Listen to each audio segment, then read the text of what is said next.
Oui, vous savez que l'inspection du travail a comme mission principale le contrôle du respect de la législation sociale dans les entreprises qui sont assujetties.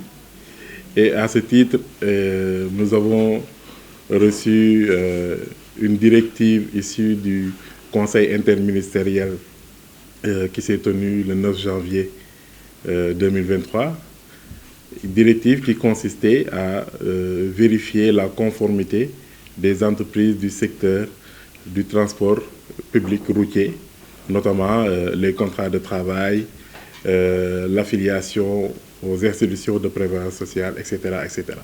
Et c'est à ce titre que, depuis plusieurs semaines, nous menons des visites sur le terrain, des visites de contrôle, de conformité dans le secteur du transport public routier. Depuis plusieurs semaines, nous sommes sur le terrain, nous faisons des contrôles dans les entreprises, partout où il y a un travailleur de ce secteur, un chauffeur ou un travailleur, un administratif du secteur du transport public routier. Pas uniquement les garages ou les gares routières, mais aussi les entreprises qui ont pignon sur rue, comme Captrans, comme Dakar Dem Dikk, et entre autres entreprises du secteur du transport. Donc nous sommes, depuis quelques semaines, comme je l'ai dit, dans les entreprises et aussi en dehors des entreprises, parce qu'il s'agit d'un secteur qui est très très mobile, parce qu'on peut aller dans une entreprise et ne pas trouver pratiquement de chauffeur. Si on veut voir les travailleurs, on doit les trouver dans les routes, sur les routes du moins. Et à ce titre, nous sommes très très mobiles aussi pour pouvoir faire face à ce contrôle dans le secteur des transports publics routiers. Donc, à l'issue de ces visites, que nous n'avons pas encore terminées, nous avons retrouvé un certain nombre de manquements à la législation sociale, notamment du point de vue du paiement des salaires. Nous avons vu qu'il y a certains employeurs qui payent en deçà des minima sociaux.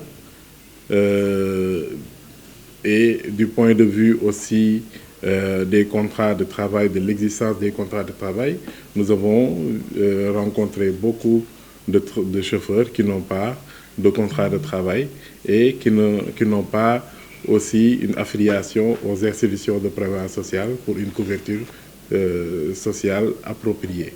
Donc, à ces manquements, il convient de faire des observations d'abord aux employeurs qui sont chargés de rectifier ces manquements, ce que nous faisons au quotidien, en leur donnant un délai raisonnable pour rectifier ces manquements, c'est-à-dire pour établir des contrats, pour payer les salaires qui doivent être payés, etc., etc. Et maintenant, à l'issue de ces délais qui ont été donnés à ces employeurs, nous faisons un suivi, un contrôle de suivi pour voir l'application des recommandations que nous avons faites. Donc, si le manquement est très grave, là, carrément, nous faisons une mise en demeure et là, c'est sans délai. Par exemple, sur les points dont vous avez fait montre tout à l'heure, c'est-à-dire, par exemple, les heures de travail, parce qu'il y a une corrélation entre les heures de travail et les accidents sur la route.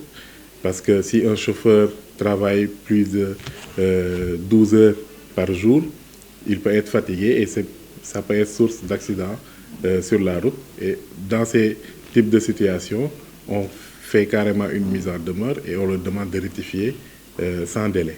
Voilà. Oui, il y a une corrélation entre la formalisation et les risques d'accident de travail et les risques sociaux de manière générale. Parce que nous avons remarqué qu'il s'agit d'un secteur quand même qui a une grande partie d'informel. Et même s'il y a de l'informel, il peut y avoir de la formalisation dans l'informel. C'est-à-dire qu'il y a un certain nombre de choses qu'on doit pouvoir rectifier dans l'urgence. Et ce dont vous avez parlé tout à l'heure, c'est-à-dire par exemple les horaires de travail.